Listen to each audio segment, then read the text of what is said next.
Yes, you are reading the title of this video correctly. Deluxe content, or DLC for short, is harmful to competitive games and esports. To people who don't actively follow the esports scene, that might seem counterintuitive. DLC content is actually what keeps games alive, they may say. Without new content, the players would just get bored and leave. To them, I would say that they're right, as long as you're only talking about casual games. For competitive games, however, DLC content has proven time and time again to ruin the integrity of competition in them. Through this video, I hope to explain why DLC content ruins competitive video games. Additionally, I will provide several examples of games which have gotten worse as a direct or indirect consequence of DLC content. Finally, I will provide examples of games which have remained mostly unchanged throughout their lifespan, and reveal how most of those games possess a thriving competitive ecosystem. If you enjoy this type of content and would like to see more, please consider liking this video and subscribing to the channel. It will take 5 seconds to do and means so much to me. With that out of the way, it's time to get into my list. The question of why adding DLC content is detrimental to competitive games seems simple, yet is complicated and nuanced. For starters, and for all the casual viewers at the back of the class, this video is not about casual games. DLC content is generally a good thing for casual games. Please, keep that in mind before you start writing a hate comment. Secondly, not all DLC content is necessarily bad. Things like cosmetics, emotes, maps, etc. are usually beneficial to competitive games. The content which brings negative effects are the things that change the base rules of the game. Think balance patches, map alterations, game mode shifts, and, most importantly, character additions / reworks. You can break down why that type of content harms competitive games into 3 reasons. Number 1. New content overshadows original release or OR content. In most competitive games, there are a set amount of roles that exist. On the original release of a game, there are several set numbers of characters which fill those roles. Since you can't really create new roles, any new character release has to fit into one of those roles. As a consequence of the next reason, which I will explain soon, the new characters tend to be OR characters in each role. This results in OR characters being forgotten by the developers. 2. New content is developed with extremes in mind. Developers often use new characters as a selling point within their games. To keep customers constantly occupied, each new character added brings a unique and explosive set of abilities. The new abilities push the limits of what is reasonable in competitive video games. Sometimes, the new abilities don't break the rules. Most of the time, however, new abilities decrease the competitive integrity of the game. 3. New content overcomplicates the balance of the game. Fans of game theory, and no, not that game theory, this game theory, can understand why constantly adding new characters would make balancing the game harder. To keep it simple, every new character needs to be balanced with respect to every other character, every map, and every ability in the game. Each new character added needs to follow the same trend. That would mean, however, that balancing becomes factorially more complicated. After a certain point, true balance becomes realistically impossible as there are too many variables to account for. With the reasons out of the way, allow me to provide some examples which show them in practice. Overwatch 2 is the example that I care about the most. This is not only because I have dedicated over 1,000 hours to becoming a top-level player, but also because I believe that Overwatch 2 is the best example for why new content / characters ruin competitive integrity. Though there are several factors which have ruined Overwatch as a franchise, I'm going to split Overwatch's problems into 4 categories based off the chronology of the game. But Mercy wasn't a DLC character, you might be saying. While Mercy was in the game before launch, she underwent a rework which basically made her a wholly new character. I believe that rework was the beginning of the Ozymandias tale that tarnished Overwatch's history. Every addition to the game before this point was reasonable and did not compromise Overwatch's competitive integrity. It wasn't until September of 2017, when Mercy's rework was released, where cracks began to form. Mercy's rework shifted her resurrect from an ultimate to an ability. If you've watched my top 5 Overwatch 2 abilities video, you would know that Res was my pick for the best ability in the game. That decision was made in 2023. In 2017, Res was even better. That ability combined with an absolutely busted Valkyrie ultimate to make Mercy the best support. Mercy continued to dominate lobbies at all levels of the game even after many nerfs. Her presence made the primary meta, or most effective tactic available, comp of dive boring and derivative. With the meta becoming stale and players asking for more diversity, how did Blizzard address this issue? Well, naturally, you release another new character.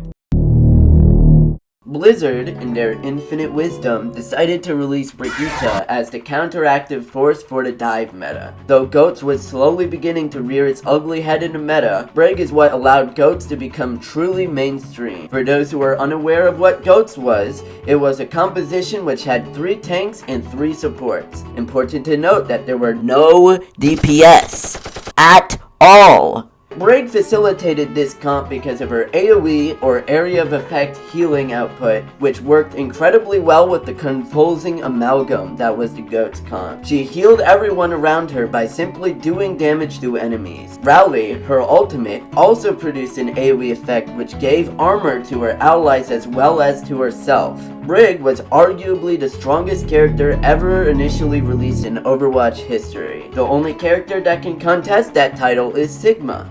Speaking of which, let's talk about Sigma. Sigma's release corresponded to the enactment of Role Queue, a new rule which forced each team to have only 2 tanks, 2 supports, and 2 DPSs. Sigma, like Brig, was created as a response to a dominant yet boring meta, the pull hook meta. Sigma hard counters that comp with a deployable shield and grasp ability which, at one point, could block Hog's hook. In the ashes of the pull hook meta rose the double shield meta, a meta which single-handedly killed Overwatch 1. Oh, no. To pull Overwatch from the dregs of mediocrity, Blizzard decided to release a sequel of Overwatch with 5v5, 3 years after implementing role queue, since simply balancing the game is too hard, I guess. Pretty much every single new character released in Overwatch 2 has been problematic at some point. Sojourn was absolutely broken. Junker Queen was almost absolutely broken, then actually became absolutely broken. Kiriko was absolutely broken. Guess what, folks? Ram. Absolutely broken. Are you seeing a trend here, folks? Lifeweaver. Actually, he's dog. Since every character is thrown front and center on the battle pass, I think that we can expect every new character to be unbalanced in some regard for the foreseeable future. Overwatch's history gives a humbling description of the dangers of prioritizing new content over balance. Though Overwatch is the best example, there are still other games that must be mentioned. So, let's move on. I would like to preface this section for League of Legends by stating that I have literally 0 hours played and don't plan on playing it anytime soon. So if I say something heinous, the League frogs are more than welcome to correct me. Anyways, let's go. Now, League of Legends is unique amongst the other games that I'll mention because of the sheer quantity of characters that exist in the game. At the time of writing this script, there are 164 champions in LoL. With so many characters in the game, that brings many benefits and drawbacks. For benefits, new characters are unlikely to be completely dominant on release since there exists so many opportunities for counterplay. The drawback for that is that older champions are left behind in favor of the newer, more complicated DLC champions. Additionally, the game has become so complicated now that most balance patches are just band-aid fixes. Thankfully, Riot takes great care as to not take things too far. Just like every other developer, Riot sometimes lets bad decisions go unnoticed. Though there are many examples that can be chosen, I'm going to focus on 2 champions that almost everyone could agree were broken on release. Yuumi, the first character, is essentially the Mercy of League of Legends. Her entire existence is to pocket whoever is carrying. Her problem, though, arises from the fact that she cannot take damage while she is tethered.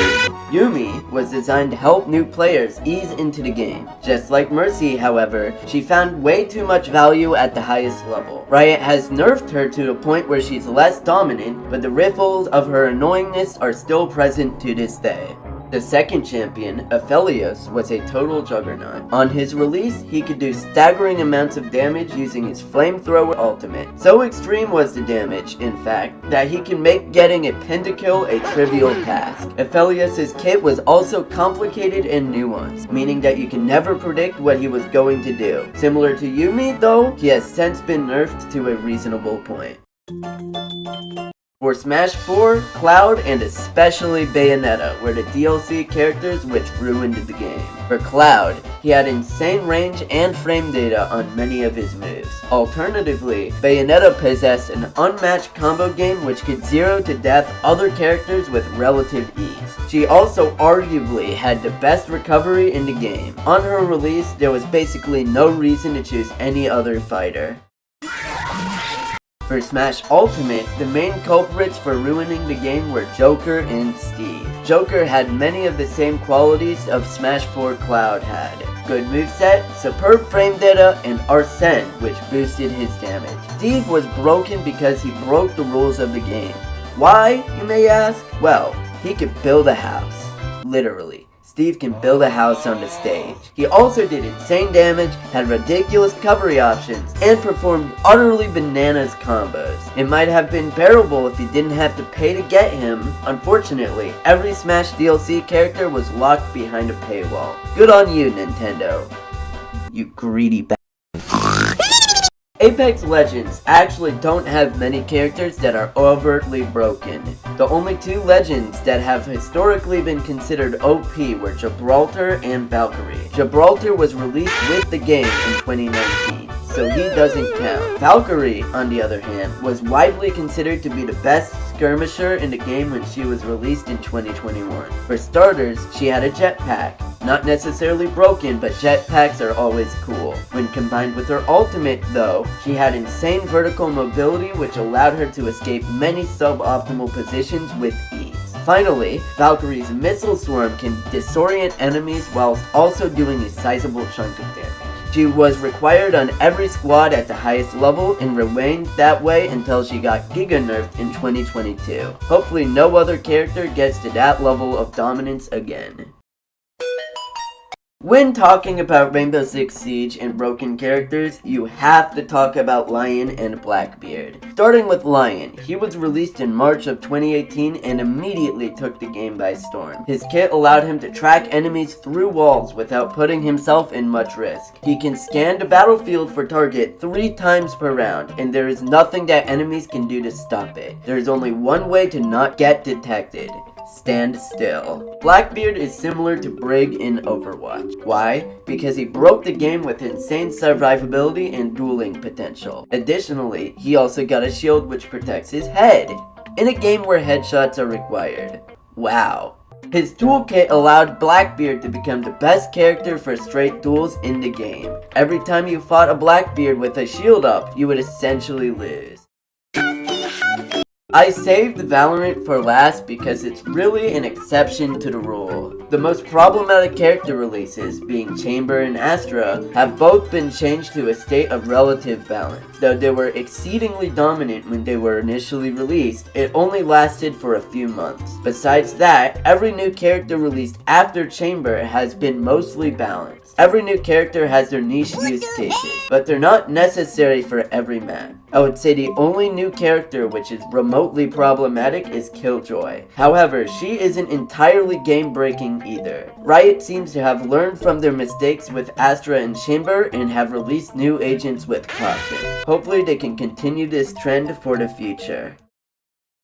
Though I have mentioned 7 examples, there are many more examples that exist across the spectrum of esports. Though I can spend another hour listing examples off, I think that it would be more productive to prove that the opposite is true. Are there any games that have received very little new content and still have thriving esports scenes? Yes. My first example is Smash Melee. Through the 22 years that Melee has existed, it has only received minor alterations from re-releases releases in other regions. Other than that, it has remained entirely unchanged. Despite there being no regular updates, Melee's competitive community has managed to push the game to its limits. Players like Axe and Amsa are shifting the paradigm of what characters are viable at the highest level. If it weren't for meddling from Nintendo themselves, the Melee scene would still be thriving to this day.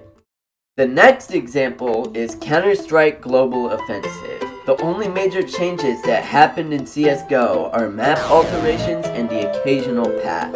Just like with Melee, the game has remained mostly unchanged. Despite that, CSGO has only grown in player numbers. The Paris Major, CSGO's last major before Counter-Strike 2, had promotion done by the fucking president of France. All while the meta has continued to shift and swerve into new territories as competitors push the limits of what's possible. With the release of CS2 coming ever closer, there are likely going to be some major shifts in the way the game is played. If I was Valve, though, I would try to keep the game as true to CSGO as possible.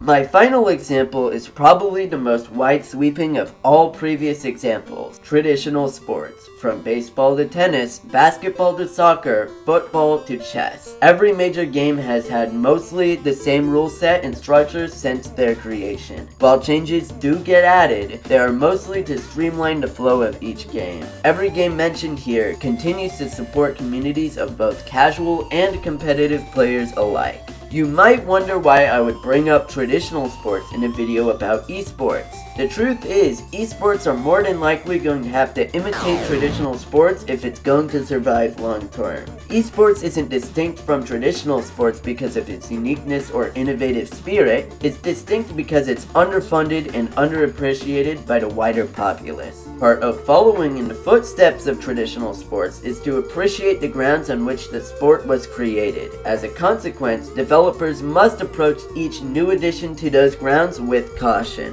I hope I have highlighted to you all the new content trend which has plagued esports for many years now. I want to reiterate that I did not create this video to take the position of a video game traditionalist who thinks that competitive games should receive no new content. Personally, I love it when new content gets added to games. If developers don't cautiously approach adding new content, though, the original vision of their game could be compromised. This is especially evident when developers use new content as a cheap ploy to get more money. To avoid that scenario, new content should be added to expand upon the original vision of the game, not replace it with something else. With effective quality testing measures and adequate responses to feedback, new content could ultimately become a beneficial element to competitive esports. Did you enjoy this video? Would you like to see more content like this in the future? If you do, be sure you like this video and subscribe to the channel. I worked really hard to make this video the best possible product it could be, so any amount of support would mean a lot to me. Well, I have nothing else to say, so, goodbye!